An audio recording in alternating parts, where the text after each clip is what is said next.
Selamat pagi dan salam sehat buat anak-anak Bapak semua, terutama kelas 91 dan kelas 93. Hari ini menjadi pertemuan pertama untuk kita, di mana saya membawakan bidang studi Bahasa Indonesia, khususnya kelas 91 dan di kelas 93. Nah, untuk mempersingkat waktu, maka materi yang akan kita kupas pada kesempatan ini adalah tentang teks laporan percobaan.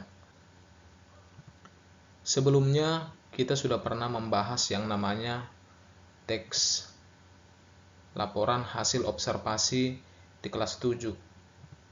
Tentu pembelajaran ini juga bukan hal yang sebenarnya tabu atau hal yang baru untuk kita pelajari. Ini merupakan lanjutan yang sudah kita pelajari di kelas 7, di kelas 8, dan sekarang masuk kepada pendalamannya. Nah, selanjutnya di sini Bapak memberikan sebuah link yang akan kamu saksikan dari YouTube, di mana ada percobaan penggabungan antara Coca-Cola dan permen Mentos. Nanti ketika kalian sudah menontonnya, kalian akan bisa melihat reaksi. Kalian akan bisa melihat apa yang terjadi dari hasil percobaan itu. Nah, untuk itu, untuk mempersingkat waktu, Bapak hanya membagikan linknya. Nanti silakan klik linknya dan silakan disaksikan. Baik, sekarang kita akan mengupas apa sebenarnya laporan percobaan.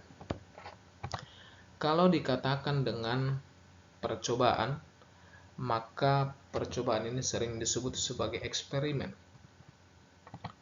Percobaan ini disebut sebagai kegiatan penelitian untuk menguji ataupun membuktikan suatu teori.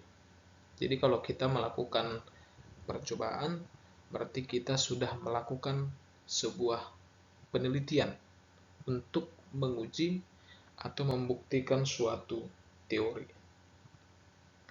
Kemudian yang akan kita kupas selanjutnya adalah apa itu yang disebut dengan laporan. Laporan adalah sesuatu yang disampaikan secara lisan maupun tulisan yang di dalamnya berisi kegiatan yang sudah dilakukan. Maka kita bisa membuat laporan apabila kita sudah melakukan suatu kegiatan.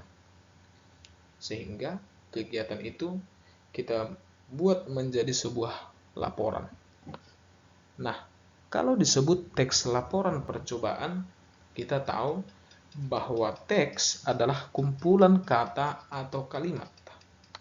Maka bisa disimpulkan bahwa teks laporan percobaan adalah bentuk teks atau tertulis yang berfungsi untuk menyampaikan hasil kegiatan percobaan yang tujuannya menguji ataupun membuktikan teori.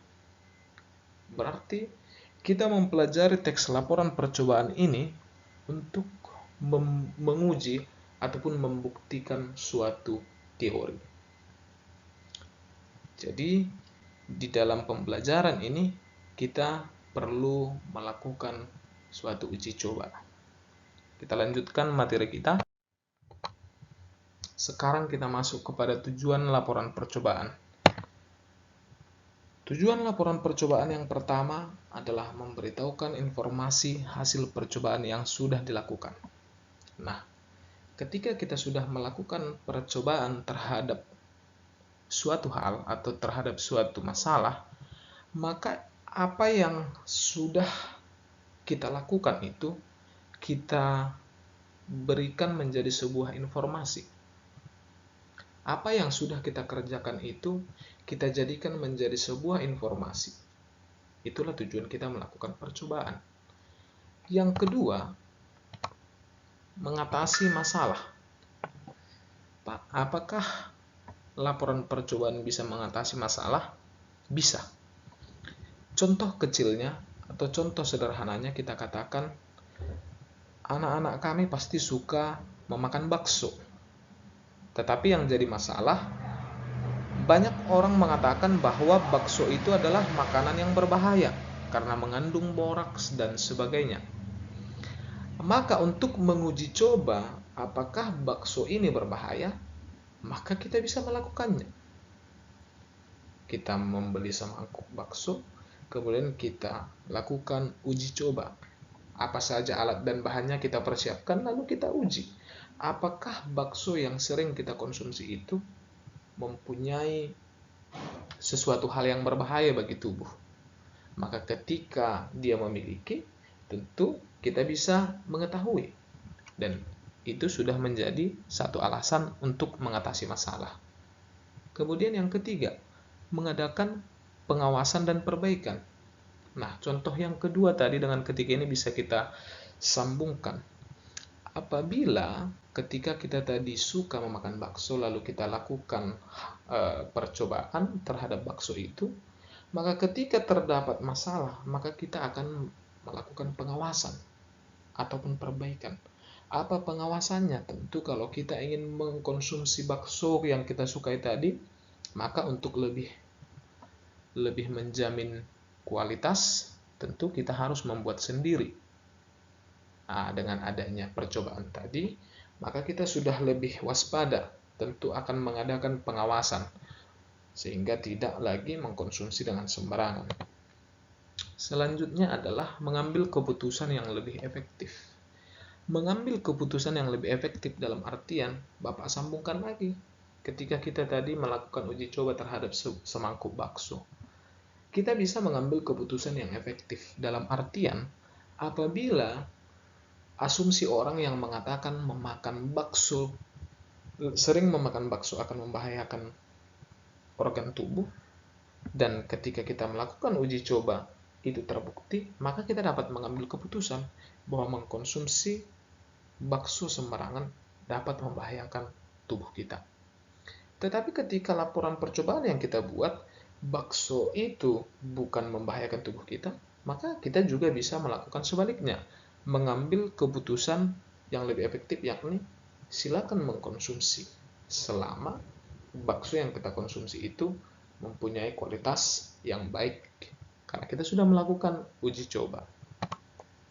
Yang terakhir adalah menemukan teknik-teknik baru. Teknik-teknik baru apa yang kita temukan? Ketika kita melakukan percobaan, maka kita akan menemukan teknik yang baru. Dari masalah, kemudian menarik kesimpulan, kita akan memiliki teknik yang baru. Apabila percobaan yang kita lakukan itu kurang baik, tentu ada teknik yang akan kita lakukan untuk memperbaharui atau memperbaiki kesalahan tersebut. Seperti itu. Kita lanjut materi kita selanjutnya. Ciri laporan percobaan. Ciri laporan percobaan yang pertama adalah fakta.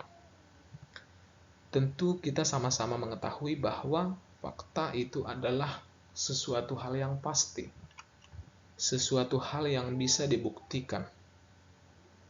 Contohnya, gelas ini berisi 500 ml, maka itu adalah suatu kepastian.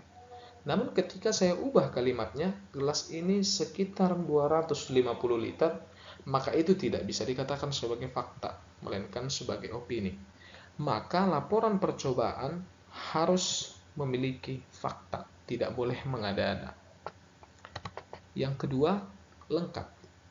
Lengkap dalam artian adalah data-data yang kita pakai dalam laporan percobaan itu harus lengkap. Jadi, yang pertama tadi informasinya jelas, kenyataan, dan datanya harus lengkap. Yang ketiga adalah objektif. Dikatakan objektif, informasi itu tidak mengada-ada.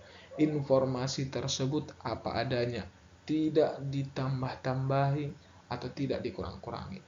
Jadi informasinya apa adanya. Yang keempat adalah universal. Universal maksudnya laporan percobaan yang kita lakukan itu sifatnya umum. Bisa diterima oleh semua kalangan. Bisa diterima oleh orang banyak. Jadi laporan percobaan yang kita buat itu dapat dipahami oleh orang banyak.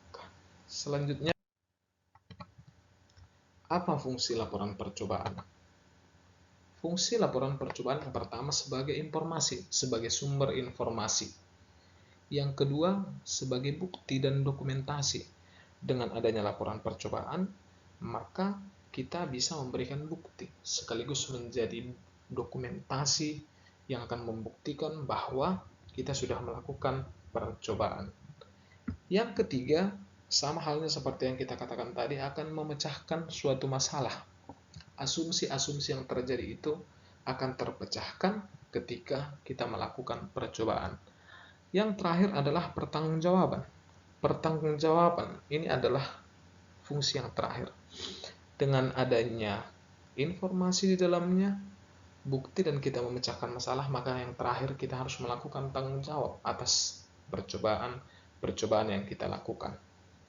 Pertanggungjawaban ini bisa kita lakukan dengan adanya bukti-bukti dan dokumentasi tadi.